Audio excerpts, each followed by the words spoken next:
Yo, what is going on, guys? It's C-Brev. Welcome to another MLB The Show 20 video. I'm at my mom's house and the room is incredibly echoey, so that's why I'm holding the mic up to my face. I'd rather improve the sound quality for you guys and look like an idiot than have the sound be super echoey. So, gonna look kind of awkward. Luckily, I'm small in the left corner as I should be. And this video is going to dive into all the pre-order diamond options and which ones I believe you should take now. There's going to be a lot of generic advice at the beginning of this video because we don't actually know the stats of any of these cards, and I'm making the video before the game comes out. I wanted to have this video out there since most people will be making this decision the second they get into the game. So it's kind of an awkward video. I kind of have to give advice on cards that I haven't seen the ratings for, but there will be some more in-depth advice towards the end of this video, specifically regarding these cards in the marketplace, so stay tuned for that. So if you haven't seen this, part of the pre-order bonus is these diamonds in this pre-order pack. So they did something similar last year, where each team had one pre-order diamond. This year they condensed it down to 7 cards. So I think if you pre-order like the mid-tier game, you get one of these, and if you pre-order the $100 version of the game, you get 2. Most of the people in my circle that I know have pre-ordered the $100 version of the game, and this is going to be coming into play later in the video. So let's just stop and take a look at these cards. 86 overall, 1993 All-Star Gary Sheffield. Says third base on the actual card art, so that could be interesting if he's a primary third baseman. That actually moves him up a lot on my list, and I'm going to actually jump in assuming that he is. That Sheffield card being a third baseman instead of an outfielder is actually really good for the power level of that card. Then we got David Ortiz, 86 overall, new legend. Super excited to have him in the game, obviously. We got Mariano Rivera, another new legend, 87 overall, 1999 postseason card. Then we got the big 3 trio from the Braves, Maddox, Glavine, Smoltz, and then finally we got an 86 overall Mickey Mantle rookie card. So once again, we don't know the stats of any of these cards, but I'm going to be giving my advice on which ones you guys should take based on kind of how the game plays out early in the game cycle and which cards would benefit you the most to take. So getting it out of the way, I think that David Ortiz is easily the worst choice in this pack. He's probably going to have attributes pretty similar to a platoon bat, and I'm almost positive he's going to have terrible defense. So I'm thinking that card's going to be pretty much just a righty killer with no defense. First base is a very deep position, especially early in the year when even like live series golds can perform at first base for you. So I just don't see a scenario where David Ortiz is the pick unless you are a Red Sox fan. So easily the worst one there. Next up, I think Sheffield is probably the second worst one, but as I said, third base primary will help that card a lot. The reason I say that is because A, we haven't seen a lot of good third basemen announced so far, aside from like the live series players, and he could be a good budget option for you in the infield. I also think he'll be a better option for you in the infield at third base than in the outfield because I imagine his fielding stats will not be that great. He might have a little bit of speed because it's early on in his career, 1993, but I don't imagine his fielding stats to be very impressive at all. So if you can kind of hide him at third base instead of having him chasing balls in the outfield, that might be a plus. So the next 3, Maddox, Glavine, Smoltz. I think Smoltz is probably the best pick out of these just because of pitch repertoire and velocity. Obviously, Smoltz is going to throw way harder than the other 2. Smoltz, by all accounts, should have a splitter as well, which is kind of a unique pitch. Not a lot of pitchers, especially starters, have splitters, and so that might be helping you a lot early on. The extra velocity, he should be at least throwing 96, probably a splitter.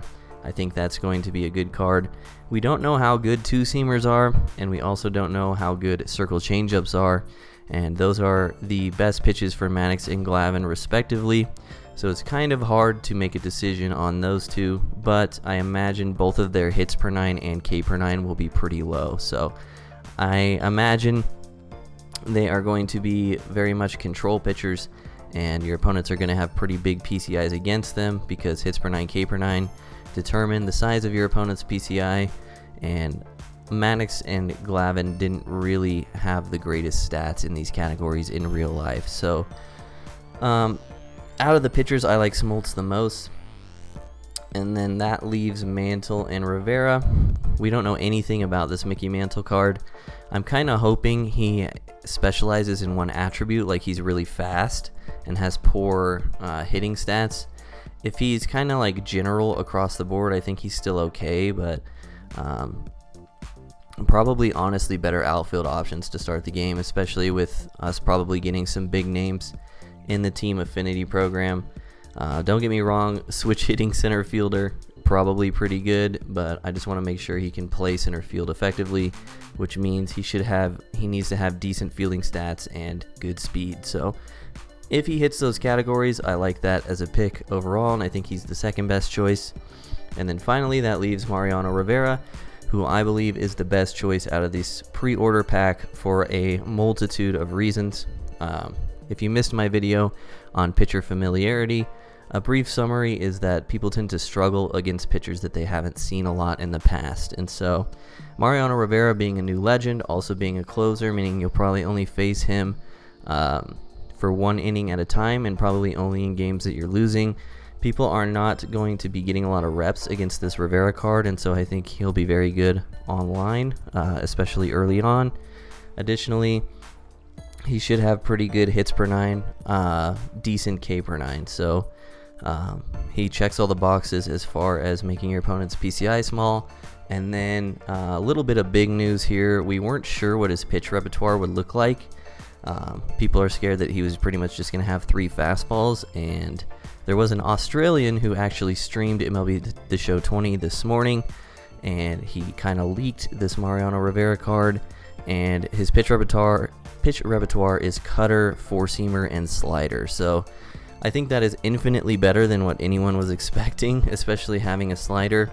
Kenley Jansen back in MLB 17 actually had this exact pitch repertoire and was very usable.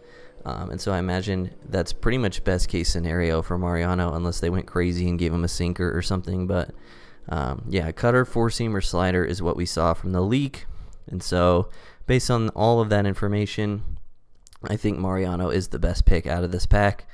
Also, I've said this in other videos as well, relief pitchers and closing pitchers are very hard to come by early on in the game cycle. There's not a lot of them that are good, and so being able to nab one right out the gate, if you take my advice on the evolution cards, go check that video out.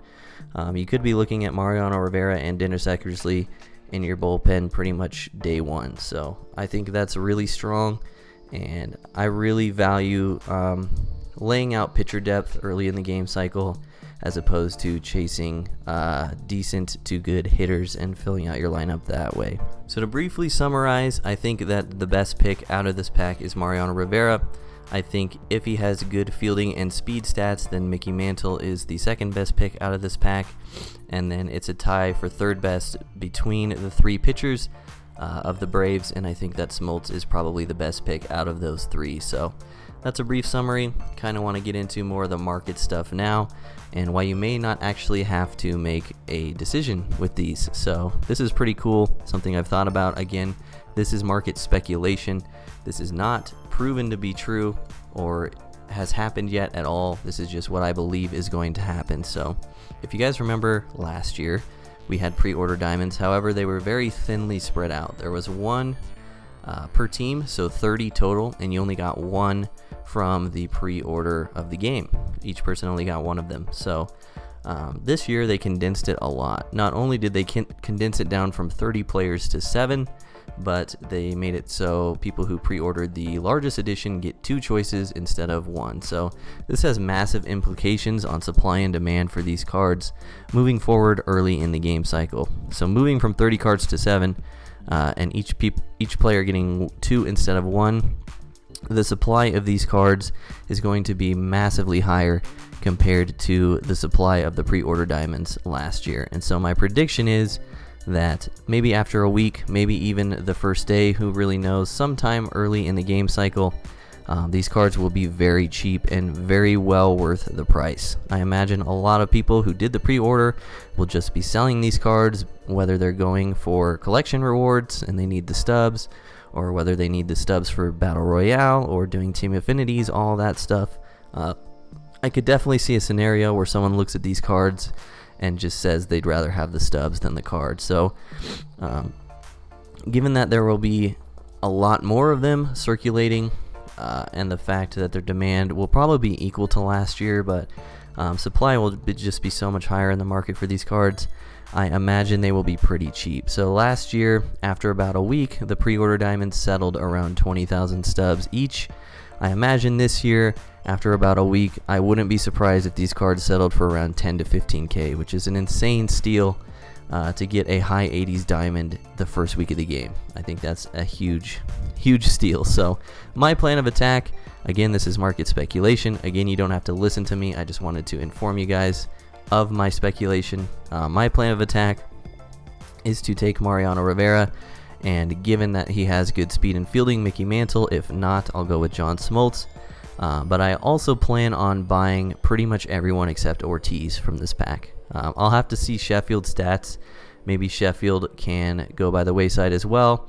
But at least the 4 pitchers in Mantle I will probably be purchasing. I'll pick 2 of them and buy the other 3. The reason is starting pitcher depth early in the year is very useful. Even though they changed pitcher energy this year, if you're playing a lot of games, you're probably going to be using all 5 of your starting pitchers in some capacity at some point. And so having depth, having all diamonds in your rotation, especially during the first week, is huge in my opinion. Having all diamonds in your rotation might actually be better this year because of the ability to use an opener as well. These cards can come in relief if you need them to. I don't know. I'm just always of the opinion early in the year of just completely filling in depth in bullpen and rotation. I think it's really good. I don't want to have an absolute stud for an ace and then get stuck using like an 81 overall gold live series pitcher as my starter. I think rather than 1 good pitcher, I'd rather have 5 above average pitchers. And I think all of these cards, like I said, are going to be very cheap compared to what they are worth early on in the game cycle. So that's going to wrap up the video. I hope you guys found this informative. Once again, I'm sorry the advice for these cards was pretty generic, but it's kind of a catch-22 and that I need to get this video out before the game drops, and by doing so, I'm not going to know what the ratings are. I hope you got something out of the video at least though. If y'all could drop a like on the video and subscribe to the channel if you're new, if you made it this far, that's super awesome.